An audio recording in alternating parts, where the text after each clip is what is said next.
এবং তারা যাতে সাধারণ শ্রমজীবী মানুষ যাতে এই বাংলাদেশে তার নিজস্ব মতবাদ অনুযায়ী চলতে পারে, ওই ধরনের প্রেক্ষাপট আমি এই বিপ্লবী গণজোট মাধ্যমে অনুভব করতেছি।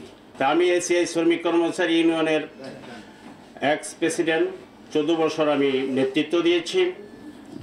আমি দেখেছি বাস্তবতা, এই যে বাইন্ডিং থাকার কারণে যারা আসলে মানুষের জন্য কাজ করে তাদের যদি বাইন্ডিং করে রাখা হয়, তাদের যদি বেঁধে রাখা হয়, তাদের যদি কথা বলার উন্মুক্তভাবে কথা বলার যদি সুযোগ না দেওয়া হয়, তাহলে অর্থনৈতিক মুক্তি আসে না।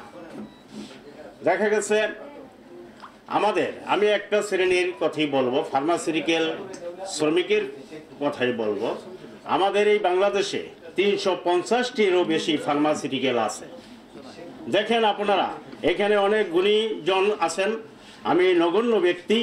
আপনারা দেখেন 2009 সালে ন্যূনতম মজুরি ফার্মাসিউটিক্যাল গেজেট প্রকাশিত হয়েছে, 2017 সালে হয়েছে।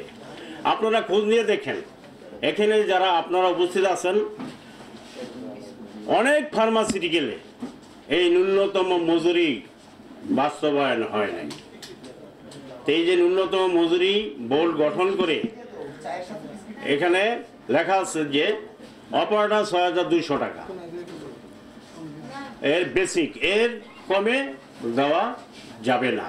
আপনি দেখেন একমাত্র এসিআইতেই আমি গেজেটটা বাস্তবায়ন করি, আর অন্য কোনো ফার্মাসিউটিক্যাল এরা বাস্তবায়ন এখনো হয় নাই। ইভেন খুবই দুঃখের সহিত বলতে চাই, আপনারা পর্যালোচনা করে দেখতে পারেন। আমি একটু 2 মিনিট বেশি সময় নেব। তো আজকে যে অনুষ্ঠানটা আমি মনে করি যে এটা মনের মতো একটা অনুষ্ঠান এবং কথা বলার স্বাধীনতা মতো একটা অনুষ্ঠান। দেখা গেছে আপনারা খোঁজ নিয়ে দেখেন, এই গেজেট যারা প্রতিনিধি মালিক আছে, শিল্পের মালিক, তারা আমলাতান্ত্রিক জটিলতায় তাদের সাথে সংমিশ্রণে গেজেট বাস্তবায়ন হয় নাই। ফার্মাসিউটিক্যালে তো শ্রমিক অনেক আছে বাংলাদেশে। ভোট নিয়ে কথা বলেন। ভোট নিয়েই কথা বলবো। আমি একটু ভোট নিয়ে কথা বলবো দেখি, তো আমি পিছনের দিকে যাচ্ছি যে আজকে শ্রমজীবী মানুষের জন্য তো আমরা প্রতিনিধিত্ব করব।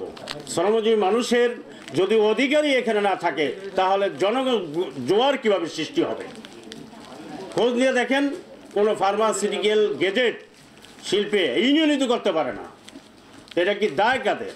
যারা মনে করেন যে একটা এত বাইন্ডিং যদি থাকে, ইউনিয়ন করতে হলে, যে আমি মনে করি যে সাধারণ ওই সদস্য হইলে, ইউনিয়ন সদস্য হইলে, পার্মানেন্ট স্টাফ হইলেই তো একটা অ্যাপ্লিকেশনের মাধ্যমেই তো জমা দিলেই তো ইউনিয়নভুক্ত হওয়া যায়। তাহলে তো আমাদের কথা বলার অধিকার, আমাদের রাষ্ট্রে সবাই রাজনীতি করার অধিকার আমি মনে করি ফিরে আসবো।